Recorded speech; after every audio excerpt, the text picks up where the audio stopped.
wonder if we could talk for a bit about the sacraments in light of what we've been discussing.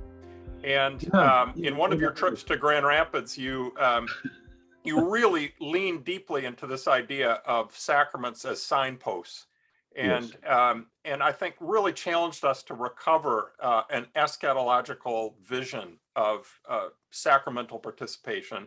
Yes. But that's a tough go in a lot of conversations and in practice. And there are other ways in which we settle for too thin a vision.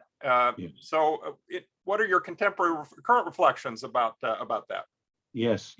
I see this still going on. I had hoped that actually we in the Church of England would have grown up now and be able to be more relaxed and take a fuller part in sacramental worship. But some of the newer free church traditions which have come into the Church of England are very, very wary about making anything of the sacrament other than just a very bare little event, which is looking back to Jesus rather than actually instantiating something in the present. Now, I've tried to articulate the framework within which I'm working here now in my Gifford lectures, which were published, I guess, 2 years ago, 3 years ago, History and Eschatology. And that's behind a lot of what I'm about to say. And you may know that and others may as well.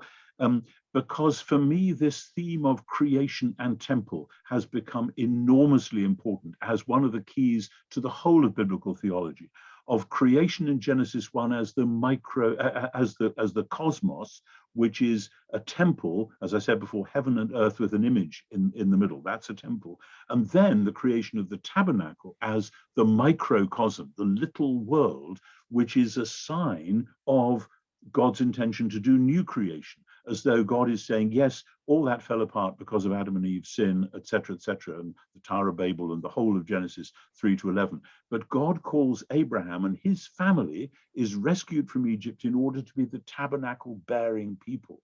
And the tabernacle is one of those places where heaven and earth come together. Same is true for Solomon's temple in 1 Kings 8. And then the New Testament retrieves all of that and says, this is what Jesus is all about. He is the heaven plus earth person. And the Spirit is given to us so that we can be heaven plus earth people corporately and individually. So I envisage intersecting spheres, heaven and earth, and in that bit in between is one of the places where the sacraments are meant to happen. They are supposed to be heaven and earth places.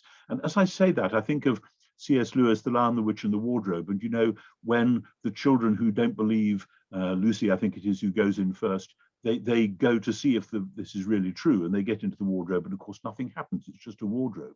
And so the sacraments like that, they're always mysterious. Many thousands, millions of Christians have found that the sacraments actually are very powerful, life-transforming events.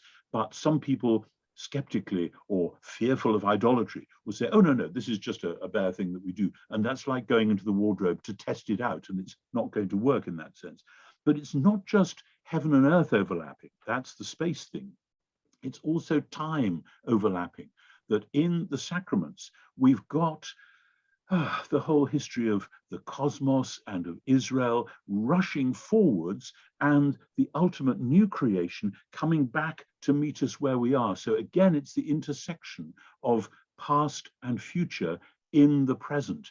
And that's very mysterious because we normally work on, ordinary watch time. Here it is going around in linear time. But though linear time is really important, I don't believe in a Platonic timeless eternity. I think God has purposes in time, but the sacraments are ways in which the past comes forward and the future comes, as it were, back to meet us where we are. And therefore also, and I know this is inevitably controversial and difficult, but it's really because we in the West haven't, as Christians, articulated a fully blown ontology in the way that the medieval period did. I think they were wrong, because Thomas Aquinas's ontology about substance and accidents, I think, has really died a death over the years. But I want to say creation and new creation actually overlap, like heaven and earth, like past and future. And I think we see this in the resurrection of Jesus. Jesus' resurrection body is the same body that died on the cross, but it is also the beginning, the first fruits of the new creation. And by the Spirit, we are supposed to be inhabiting a reality which is like that. That's why I have, well, I wouldn't say no difficulty, but no hesitation in affirming that when I receive the bread and the wine at communion, I am actually, in a way that I don't have very good language for, partaking in God's new creation. Not that there's been some sympathetic magic done to these objects, etc. Now, it's harder to articulate that. I find it harder in terms of baptism, but actually I want to say all our discussions take place against what Alexander Schmemann in his amazing book spoke of as the world as sacrament. The whole earth is full of God's glory, say the angels in Isaiah 6, and the whole earth is full of his hesed, his steadfast love. The Psalms say that. That's already the case, and one day it's going to be even more the case, according to Isaiah 11, according to Psalm 72, according to 1 Corinthians 15, etc. And so I think we have to see all sacramental actions with baptism and the Eucharist as the primary examples, but fanning out into other things as well, of prayers of blessing and so on. We have to see those as standing at that dangerous interface of regular creation and new creation. And until we learn to think of those overlapping spheres, then I think we won't get very far with the sort of discussions that we all still have to have, let alone the sort of praxis that we have to have, because the praxis is immediately affected by what you believe is going on, and vice versa. The praxis then teaches the congregation how to think about space and time and matter. And maybe this is a moment when the church as a whole needs to do business with this stuff. There's so many other issues I know, but this is really, really important. Absolutely, absolutely.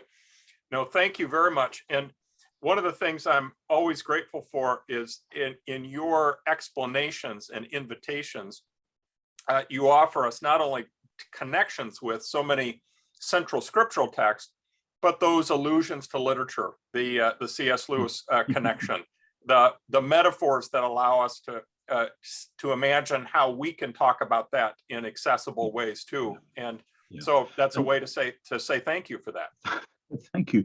And for me, I mean, it was very interesting that we were talking about this last week here in Oxford, in this connection of thinking about the place of great art within the church today, that so much post-Enlightenment thought has seen art and music as the pretty border around the edge, rather than a central part of what it means to be human and of what it means to be renewed humans.